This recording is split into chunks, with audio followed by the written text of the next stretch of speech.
మనము ఇంతకు ముందు కూడా 2 సార్లు పెట్టామండి. ఇందులో గిజిగాడు స్పారో 2 సార్లు ఇల్లు కట్టింది. ఇది 3వసారి పెట్టడం. ఇది కొత్త బాక్స్. ఇటువంటివి మీ ఇంటి వద్ద ఏర్పాటు చేసుకోండి. ఎందుకంటే స్పారోస్ తగ్గిపోతే చాలా కష్టము.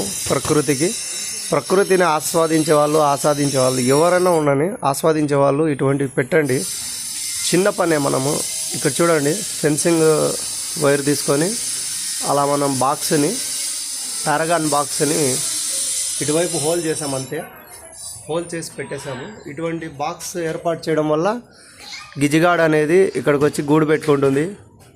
3 eggs పెడుతుంది, 4 eggs పెడుతుంది.